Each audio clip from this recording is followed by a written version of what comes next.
4.2 આગળ આપણે અવયવીકરણની રીતથી ચર્ચા કરી તો આપણે 4.2 ની અંદર અવયવીકરણની રીતથી જ ઉકેલ મેળવવાના છે।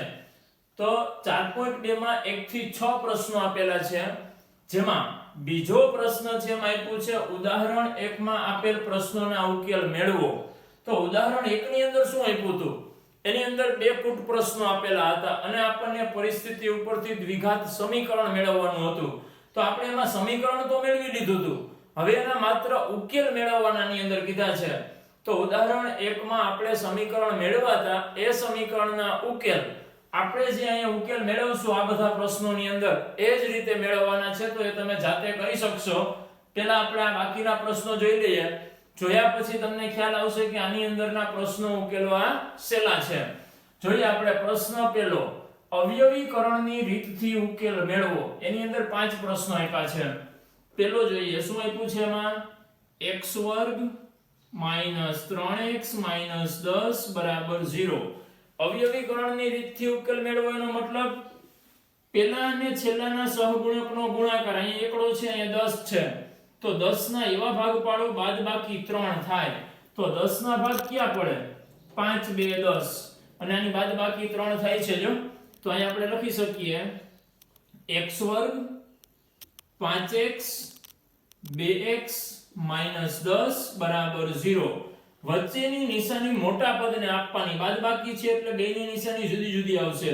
તો પહેલા 5 ને માઈનસ, બીજાને પ્લસ। પહેલા બેમાંથી સામાન્ય શું નીકળશે?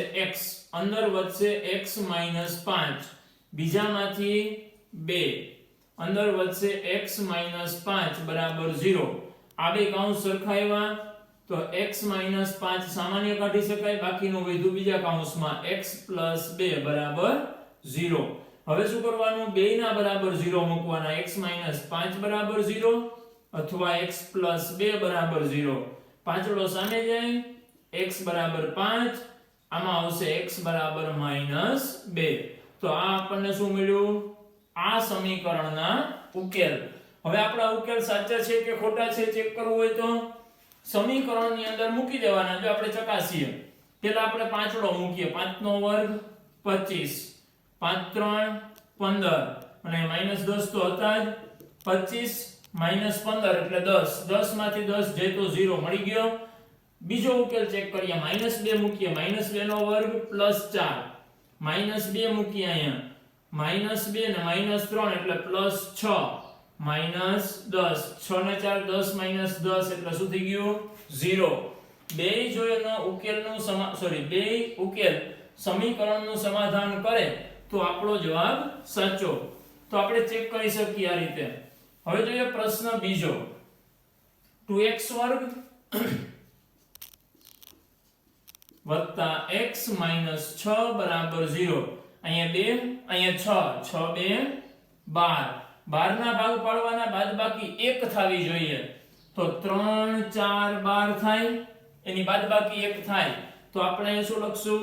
પહેલા 2x વર્ગ, પછી 3 અને 4 સાથે x એટલે 3x 4x, છેલ્લે -6 બરાબર 0। બાદબાકી છે એટલે બેયની નિશાની જુદી જુદી, વચ્ચેની નિશાની મોટા પદને, બીજાને માઈનસની। તો આમાંથી સામાન્ય નીકળશે x, અહીંયા વધશે 2x, આમાં x નીકળી ગયો એટલે વધશે 3। આ બેમાંથી સામાન્ય શું નીકળશે? 2, અંદર વધશે 2x - 3। હવે આ બે કૌંસ સરખાવ્યા તો એ સામાન્ય કાઢી શકાય એટલે 2x - 3 બહાર નીકળી ગયા, બાકીનું વધ્યું એ બીજા કૌંસમાં x + 2 બરાબર 0। 2 ના બરાબર 0 મૂકી શકાય, 2x - 3 બરાબર 0 અથવા x + 2 બરાબર 0। હવે આમાં તગડો સામે જશે ને બગડો છેદમાં જાય એટલે x બરાબર શું આવશે? 3/2 અને આની અંદર x બરાબર -2। ચકાસણી કઈ રીતે કરવી તમે જાણો છો। હવે જોઈએ પ્રશ્ન ત્રીજો। ત્રીજામાં થોડુંક ધ્યાન રાખવું પડશે કેમ કે ત્યાં વર્ગમૂળ વાળું સ્વરૂપ આપ્યું છે। શું કીધું છે અહીંયા? √2x વર્ગ વત્તા 7x વત્તા 5√2 બરાબર 0। આ બેનો ગુણાકાર 5 અને √2 એટલે 2, 5 2 10, 10 ના એવા બે ભાગ પાડવાના છે જેનો સરવાળો 7 થાય તો આપણે જાણીએ જો 5 2 10 થાય કે ના થાય તો અહીં શું લખી શકીએ √2x² વત્તા 5 અને 2 બે ના ડાવડાઈ લખી શકાય 2x વત્તા 5x વત્તા 5 √2 બરાબર 0 સરવાળો હતો એટલે બેયને નિશાની વચ્ચેના પદની આપવાની હોય હવે આમાંથી જે સામાન્ય નીકળતું હોય કાઢી શકાય પહેલા બે પદની અંદર અહીંયા √2 છે √2x² પછી છે 2x 2x ને આમ લખાય √2 ગુણ્યા √2x લખાય તો હવે જો બેમાંથી સામાન્ય શું નીકળશે એક વર્ગમૂળ 2 નીકળી જશે બહાર અને એક નીકળશે x √2 નીકળી ગયા એક x નીકળી ગયો તો અહીંયા માત્ર x વધે આમાંથી એક √2 નીકળી ગયા અને એક x નીકળી ગયો તો વધ્યું શું √2 પછી બીજા બેમાંથી પાછળો સામાન્ય નીકળશે અહીંયા વધશે x અહીંયા વધશે √2 બરાબર 0 આ બે કૌંસ સરખા મળી ગયા તો એને સામાન્ય કાઢી શકાય x + √2 બીજામાં વધ્યું એ √2x + 5 બરાબર 0 બેયના બરાબર 0 મૂકીએ અહીંયા √2x + 5 બરાબર 0 √2 સામે જાય x બરાબર -√2 આમાંથી આ સામે જશે એટલે -5 √2 આવશે છેદમાં તો x બરાબર આવશે -5 ના છેદમાં √2 આ આપણા ઉકેલ ત્યાર પછી પ્રશ્ન ચોથાની અંદર શું છે 2x² - x + 1 ના છેદમાં 8 બરાબર 0 2x² - x + 1 ના છેદમાં 8 બરાબર 0 હવે દ્વિઘાત સમીકરણની અંદર જ્યારે ઉકેલ મેળવવાના હોય અને છેદમાં કંઈક પદ આપ્યા હોય તો પહેલા છેદ દૂર કરાય છેદ દૂર કઈ રીતે કરવાનો અહીંયા છેદમાં કોણ છે 8 તો બધાયને 8 વડે ગુણી શકાય બંને બાજુ તો 8 વડે ગુણશું તો અહીંયા શું થશે 8 2 16x² -8x અહીંયા 8 વડે ગુણ્યા 8 8 ઉડી જશે એટલે વધશે 1 સામે 8 ગુણ્યા 0 એટલે 0 16 1 16 16 ના બે ભાગ પાડવાના જેનો સરવાળો 8 થાય તો 16 એટલે 4 ગુણ્યા 4 અને સરવાળો 8 થઈ જશે તો શું થાય 16x² - 4x - 4x + 1 બરાબર 0 સરવાળો કરવાનો હતો તો વચ્ચેની નિશાની બે પદને આપવાની આમાંથી સામાન્ય નીકળશે 4x અહીંયા શું વધશે 4 4 16 1 4 નીકળી ગયા 1 4 વધે એક x નીકળી ગયો એક x વધે અહીંથી બધું નીકળી ગયું એટલે -1 આમાંથી -1 સામાન્ય કાઢીએ તો 4x - 1 બરાબર 0 બેયની નિશાની બદલી જાય બે કૌંસ સરખા આવ્યા તો 4x - 1 વધ્યું એ બીજામાં 4x - 1 બરાબર 0 બેયના બરાબર 0 મૂકીએ હવે x ને કરતા બનાવીએ એકડો સામે જાય પ્લસ ચોગડો છેદમાં જાય એટલે 1/4 અહીંયા પણ 1/4 જ્યારે કોઈ સમીકરણને બે સમાન ઉકેલ મળતા હોય જો 1/4 1/4 આવ્યા ત્યારે આ સમીકરણ પૂર્ણ વર્ગ હોય પૂર્ણ વર્ગ એટલે કોઈકનો વર્ગ હોય તો જો અહીંયા આપણને બે અવયવ મળ્યા કેવા મળ્યા 4x - 1 4x - 1 બે સરખા મળ્યા એનો મતલબ એમ કે બે વખત ગુણાકારમાં છે એટલે આમ લખાય 4x - 1 નો વર્ગ કેમ કે આપણી પાસે જો 2 ગુણ્યા 2 હોય તો એને 2 નો વર્ગ લખીએ જ તો અહીં એક ને એક વસ્તુ બે વાર ગુણાકારમાં છે તો એનો વર્ગ લખાય તો આના બરાબર આપણને આ મળે છે એનો મતલબ શું થયો આ છે 4x - 1 નો વર્ગ છે જો કોઈ સમીકરણ કોઈકનો વર્ગ થતો હોય તો આને પૂર્ણ વર્ગ સમીકરણ કહેવાય પૂર્ણ વર્ગ સમીકરણ ક્યારે હોય જ્યારે બેયના ઉકેલ સમાન મળતા હોય ત્યાર પછી પ્રશ્ન નંબર 5 જેમ આપણે પહેલા 4 પ્રશ્નો સોલ્વ કર્યા એ જ રીતે આપણે પાંચમો પ્રશ્ન પણ જાતે કરી શકશું પાંચમો પ્રશ્ન પણ પૂર્ણ વર્ગ જ છે હવે ત્યાર પછી બીજાની વાત આપણે કરી ગયા હવે આપણે જોઈએ આગળ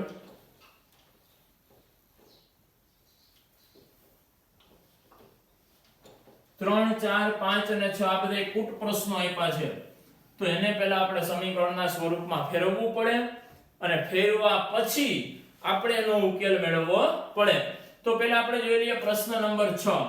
શું આપ્યું છે? એક કુટીર ઉદ્યોગ એક દિવસમાં કેટલીક માટીની વસ્તુઓ બનાવે છે. એક નિશ્ચિત દિવસે પ્રત્યેક વસ્તુની ઉત્પાદન કિંમત તે દિવસે ઉત્પાદિત વસ્તુના બમણા કરતા 3 વધુ હતી. જો તે દિવસે કુલ ઉત્પાદન ખર્ચ ₹90 હોય તો ઉત્પાદિત વસ્તુની સંખ્યા અને પ્રત્યેક વસ્તુની કિંમત શોધો. બે વસ્તુ મેળવવાની છે. તો પેલા વસ્તુની સંખ્યાની અહીં આપણને વાત કરી છે. કેટલીક માટીની વસ્તુઓ બનાવે છે. એક દિવસે પ્રત્યેક વસ્તુની ઉત્પાદન કિંમત આ રીતે આપેલું છે. તો આપણે આમાં ધારી લઈએ. પેલા ધારો કે ઉત્પાદિત વસ્તુની સંખ્યા અથવા તો ધારો કે તે દિવસે, કેમ કે અહીં આપણને ચોક્કસ દિવસની વાત કરી છે, તે દિવસે ઉત્પાદિત વસ્તુની સંખ્યા x છે. હવે આ વસ્તુની ઉત્પાદિત વસ્તુની સંખ્યા થઈ. હવે અહીં શું કીધું છે? પ્રત્યેક વસ્તુની ઉત્પાદન કિંમત એટલે કે એક વસ્તુની કિંમતની વાત કરી છે. તો આપણે અહીંયા વસ્તુની સંખ્યા x ધારી, એની ઉપરથી જ આપણને એની કિંમત મળશે. તેથી એક વસ્તુની કિંમત બરાબર શું થશે? તો કિંમત તે દિવસે ઉત્પાદિત વસ્તુના બમણા કરતા 3 વધુ હતી. બમણા કરતા 3 વધુ. કોના બમણા? તો કે ઉત્પાદિત વસ્તુની સંખ્યા કેટલી છે? x. એના બમણા એટલે 2x. એના કરતા 3 વધારે એટલે +3. તો આટલા રૂપિયા એક વસ્તુની કિંમત થઈ. હવે શું આપ્યું છે? જો તે દિવસે કુલ ઉત્પાદન ખર્ચ ₹90 હોય, કુલ ઉત્પાદન ખર્ચ એનો મતલબ શું થયો? તે દિવસે જેટલી વસ્તુઓ બનાવવામાં આવી એનો કુલ ખર્ચ ₹90 થયો. હવે જો આપણે એક દિવસમાં 300 વસ્તુ બનાવીએ અને એક વસ્તુની કિંમત ₹10 હોય તો કુલ કિંમત કેટલી થાય? 300 વસ્તુ, એક વસ્તુની કિંમત ₹10 તો કુલ વસ્તુની કિંમત કેટલી? એકની ₹10 કિંમત હોય તો 300 વસ્તુની કિંમત કેટલી હોય? 300 ગુણ્યા 10 એટલે કે ₹3000 થાય કે ના થાય? તો અહીંયા આપણે કુલ વસ્તુની કિંમત જોતી હોય તો કુલ વસ્તુની કિંમત શું થશે? એક વસ્તુની કિંમત ગુણ્યા કુલ વસ્તુની સંખ્યા. થાય કે ના થાય? જો અહીંયા આપણે ગુણાકાર કોનો કર્યો? એક દિવસમાં જેટલી વસ્તુ બની એનો એટલે કે કુલ વસ્તુઓ ગુણ્યા એક વસ્તુની કિંમત થશે કે નહીં? તો અહીંયા આપણે આ રીતે સમીકરણ બનાવી શકશું. કુલ વસ્તુની કિંમત કેટલી છે? ₹90. સામે એક વસ્તુની કિંમત કેટલી છે? 2x + 3 ગુણ્યા કુલ વસ્તુની સંખ્યા કેટલી છે? x. તો અહીં શું થશે? 90 બરાબર એક અંશ છૂટો પાડીએ 2x² + 3x. 90 સામે જાય તો માઈનસ થશે. 2x² + 3x - 90 બરાબર 0. તો આપણને એક સમીકરણ મળ્યું. હવે આ સમીકરણનો ઉકેલ મેળવશું એટલે આપણને x મળશે. અને x કોણ થયું? તે દિવસે વસ્તુની ઉત્પાદિત સંખ્યા. એટલે કે પેલું આપણને જે પૂછ્યું છે એ. પછી મેળવવાનું હતું પ્રત્યેક વસ્તુની કિંમત. તો આમાં x ની કિંમત મૂકશું એટલે પ્રત્યેક વસ્તુની કિંમત મળશે. તો પહેલા સમીકરણનો ઉકેલ મેળવીએ. 2x² + 3x - 90 બરાબર 0. 90 ગુણ્યા 2 180. 180 ના 2 ભાગ પાડવાના છે જેની બાદબાકી 3 થાય. તો ભાગ કેમ પાડશું? પહેલા આપણે છૂટું પાડી શકીએ. જો 18 ગુણ્યા 10 2 ની બાદબાકી 3 નથી થતી તો બીજા ભાગ પાડીએ. 18 એટલે 6 3 18 અને 10 5 2 10. આમાંથી કોઈ પણ 2 2 નો ગુણાકાર કરીએ વારાફરતી આપણે. તો જો 5 3 15 6 2 12 12 અને 15 નો ગુણાકાર 180 થાય અને 2 ની બાદબાકી કેટલી થાય?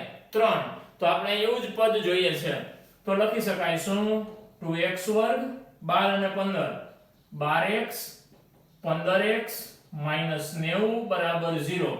બાદબાકી છે, બેયની નિશાની જુદી જુદી, વચ્ચેની નિશાની મોટા પદને બીજાને માઈનસ, આમાંથી સામાન્ય નીકળશે 2x, અહીંયા વધશે x -6, આમાંથી 15 વધશે 15 6 90, તો x -6 સામાન્ય નીકળશે, બીજામાં શું વધશે 2x + 15 બરાબર 0. બેયના બરાબર વારાફરતી 0 મૂકશું તો આમાંથી x શું મળશે 6, અથવા આમાંથી શું મળશે -15/2, જે શક્ય નથી. શું કામ? કેમ કે વસ્તુની કિંમત આપણે x ધારી છે, સંખ્યા x ધારી છે, સંખ્યા ક્યારે ઋણ હોય નહીં. તો x કેટલો મળ્યો 6.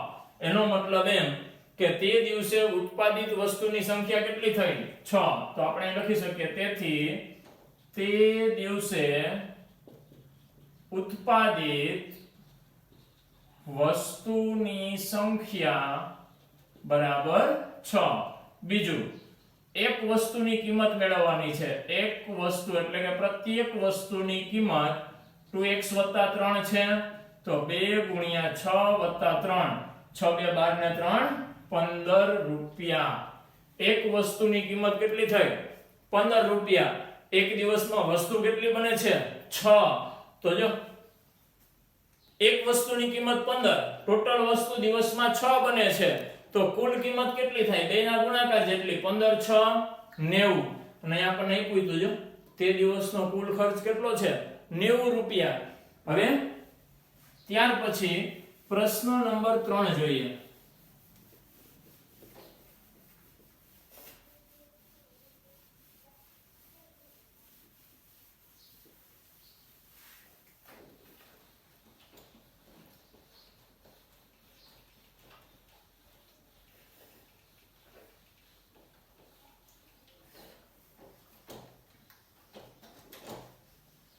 ત્રીજા પ્રશ્નમાં શું આપ્યું છે, બે એવી સંખ્યાઓ શોધો કે જેમનો સરવાળો 27 અને ગુણાકાર 182 હોય. સરવાળો 27 આપ્યો છે, તો આપણે એવી કઈ કઈ સંખ્યાઓ લઈ શકીએ 10 અને 17, જેનો સરવાળો 27 થાય. થાય કે ના થાય? 12 અને કોની સાથે સરવાળો કરીએ તો 27 થાય? એક સંખ્યા 12 આપી છે, બીજી જોતી હોય તો 27 માંથી 12 બાદ કરી દો એટલે બીજી સંખ્યા મળે. કેટલી મળે 15. પહેલી સંખ્યા માનો કે 17 આપી છે, બીજી મેળવવી છે, તો શું કરવાનું 27 માંથી 17 બાદ કરી દો, કેટલા થાય 10. એનો મતલબ એમ કે આપણી પાસે એક સંખ્યા હોય, બીજી જોઈતી હોય તો 27 માંથી બાદ કરી દેવાની, કેમ કે એનો સરવાળો કેટલો થાય છે 27. તો આપણે ધારી શકીએ, ધારો કે માગેલ સંખ્યાઓ x અને 27 - x છે. 27 - x શા માટે? તો કે એમનો સરવાળો 27 છે એટલા માટે. હવે બંનેનો ગુણાકાર આપ્યો છે, કેટલો? બંનેનો ગુણાકાર 182 છે. આ બેનો ગુણાકાર એટલે x કૌંસમાં 27 - x બરાબર 182. કૌંસ છૂટા પાડીએ, 27x - x² બરાબર 182. બેને સામે જ આવવા દઈએ તો અહીંયા 0 વધશે, તો શું થઈ જાય? હવે જો આ બેને હું સામે જ આવવા દઉં તો આ x² પ્લસ થાય, આ માઈનસ થાય, અને એની અંદર તો 182 બરાબર 0. હવે ઘણીને એમ થાય કે હું બોલ્યો એવું કે આને સામે જ આવવા દઉં, લખું આ સાઈડ, તો જો બેનો મતલબ એક જ થાય. આને આપણે માનો કે સામે જવા દઈએ બેને, તો આ સાઈડ 0 વધશે, તો આ સામે જશે શું થઈ જાય 182 હતા, આ થઈ જશે -27x, આ થઈ જશે +x².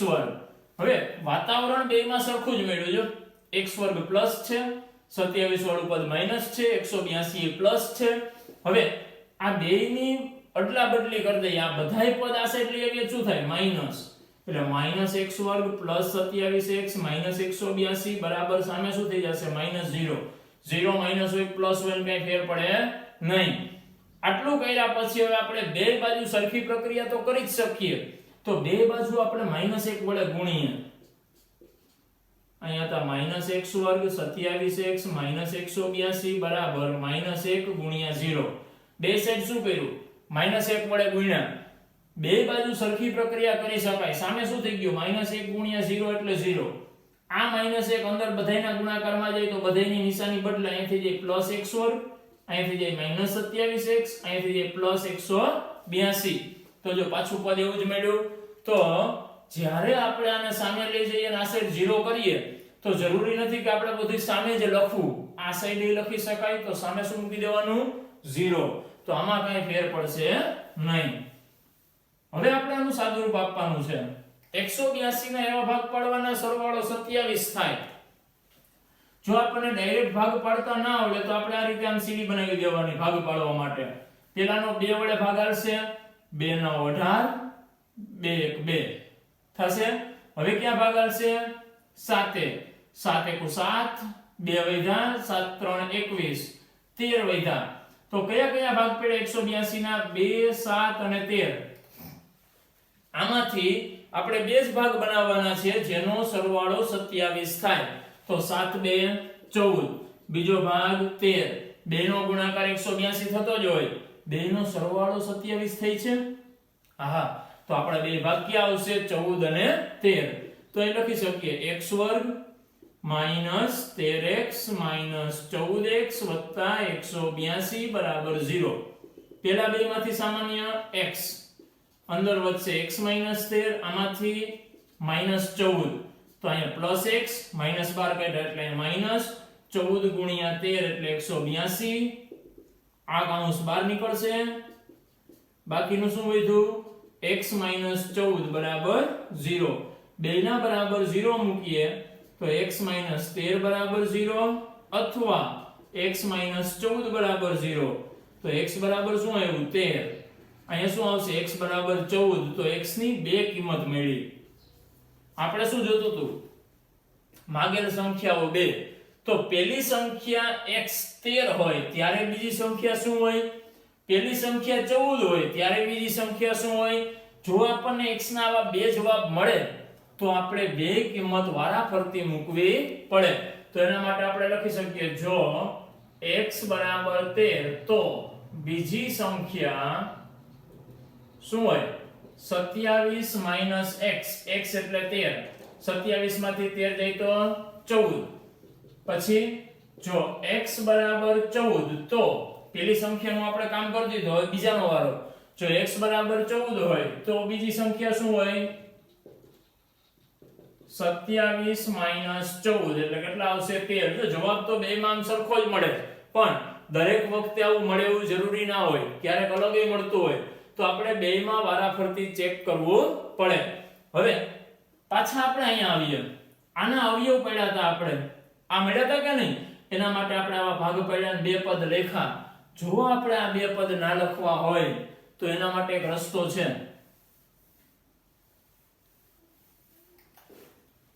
આના ઉપરથી સીધું જ આપણે આ પદ લખી શકીએ. કઈ રીતે?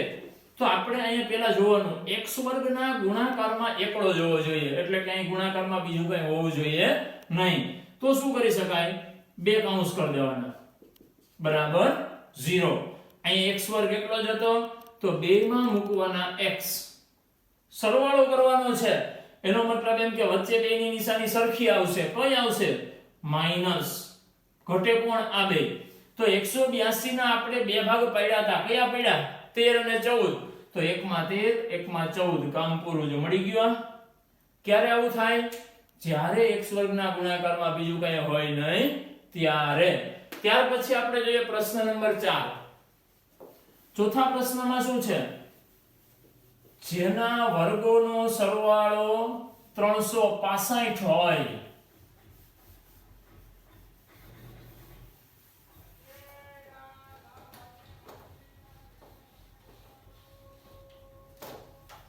જેના વર્ગોનો સરવાળો 365 થાય એવી બે ક્રમિક ધન પૂર્ણાંક સંખ્યાઓ શોધો. ધન પૂર્ણાંક અને ક્રમિક એનો મતલબ એમ કે 2 3 4 5 6 7 8 હોય એક એક નો વધારો થતો હોય. તો એના માટે આપણે ધારી શકીએ શું? ધારો કે માગેલ ક્રમિક ધન પૂર્ણાંકો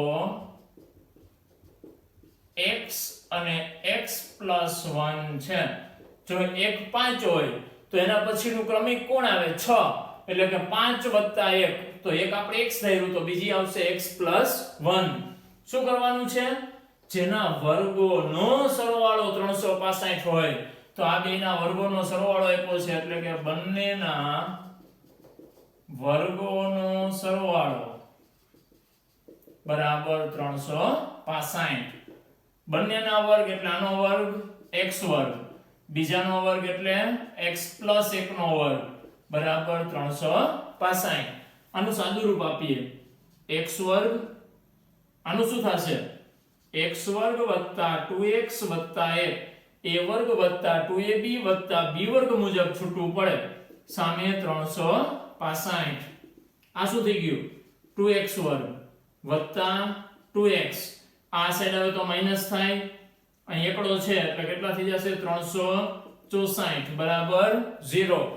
હવે આપેલ સમીકરણમાં બધાઈને જો કોઈક વડે ભાગી શકાતું હોય તો આપણે ભાગી શકીએ બંને બાજુ.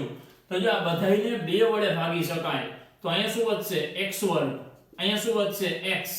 આને આપણે 2 વડે ભાગીએ 2 1 2 2 8 16 2 2 4, સામે 2 વડે ભાગીએ તો 0 જ વધશે. x વર્ગ એકલો છે તો આને આપણે ડાયરેક્ટ અવયવ પાડી શકીએ. 2 માં શું આવશે x, બાદબાકી છે એટલે નિશાની આપણે હમણાં નહીં મૂકીએ. તો 182 ના એવા બે ભાગ પાડવાના જેની બાદબાકી 1 થાય. તો આપણે આગળના પ્રશ્નમાં 182 ના ભાગ પાડ્યા હતા 13 * 14, અને 13 અને 14 ની જ બાદબાકી 1 થાય. જો તો બે માં મૂકી દેવાના વારાફરતી 13 અને 14. હવે શું કરવાનું? બાદબાકી છે એટલે નિશાની જુદી જુદી, વચ્ચેની નિશાની કોને આપવાની?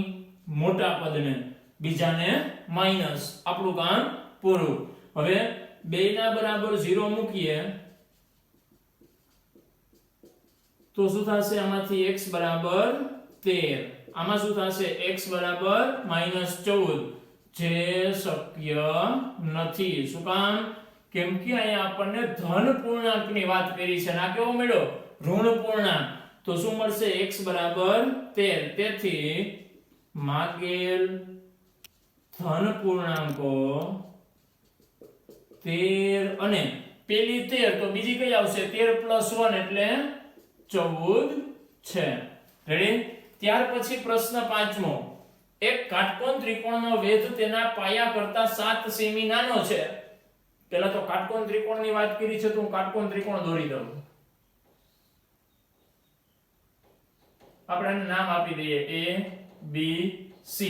આ કોણ હોય? પાયો. આ કોણ હોય? વેધ. આ કોણ હોય? કર્ણ. કર્ણની લંબાઈ 13 સેમી છે, એ આપી દીધી છે આપણને. બાકીની બે બાજુના માપ મેળવવાના છે, એટલે પાયો અને વેધ મેળવવાનો છે. એના માટે આપણને એક સંબંધ આપ્યો છે. વેધ તેના પાયા કરતા 7 સેમી નાનો છે. નાનું કોણ છે? વેધ. માની લો કે આપણે વેધને ધારી લઈએ x સેમી, તો પાયો શું થશે? વેધ નાનો હતો તો પાયો કેવો થઈ જાય? મોટો. કેટલો મોટો? 7 સેમી. તો આની લંબાઈ શું આવશે? x + 7 સેમી થશે કે નહીં? હવે આની અંદર આપણે પાયથાગોરસનો પ્રમેય વાપરીએ તો આપણને x મળે. એના માટે પહેલા લખવું પડે. ધારો કે વેધ બરાબર x સેન્ટીમીટર, તેથી પાયો બરાબર x + 7 સેન્ટીમીટર. હવે ત્રિકોણ ABC માં પાગોસી પરથી, એટલે કે પાયથાગોરસના સિદ્ધાંત પરથી શું કહી શકાય? કર્ણનો વર્ગ બરાબર બાકીની બે બાજુના વર્ગનો સરવાળો, અથવા તો બે બાજુના વર્ગનો સરવાળો બરાબર કર્ણનો વર્ગ લખાય. AB એટલે કે x વર્ગ વત્તા BC x + 7 નો વર્ગ બરાબર 13 નો વર્ગ. x વર્ગ એમનામ. આનું શું થાય? a વત્તા b ના વર્ગ મુજબ છૂટું પડે. a વર્ગ વત્તા 2ab વત્તા b વર્ગ.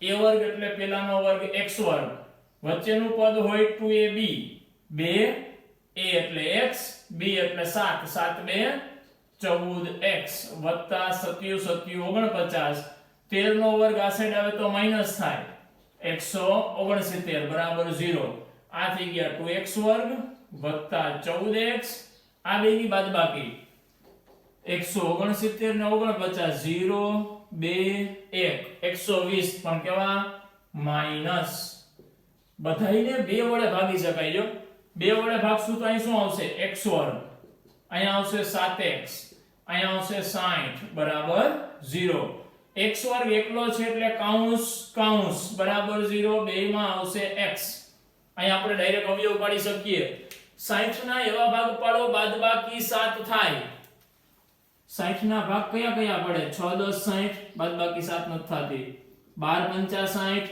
બાદબાકી 7 થાય જો તો 12 અને 5 આવશે ના બે ભાગ તો એકમાં 12 એકમાં 5 વચ્ચેની નિશાની મોટા પદને એટલે મોટા 12 છે બીજાને શું આવશે માઈનસ તો અહીંયા થશે x બરાબર -12 અહીંયા થશે x બરાબર 5 આ શક્ય નથી કેમ કે x કોણ છે બાજુની લંબાઈ લંબાઈ ક્યારેય ઋણ હોય નહીં તો x ની કિંમત શું મળી 5 તો હવે આપણે લખી શકીએ શું તેથી વેધની લંબાઈ બરાબર 5 સેન્ટીમીટર અને પાયાની લંબાઈ બરાબર શું આવશે x + 7 એટલે કે 5 + 7 બરાબર 12 સેન્ટીમીટર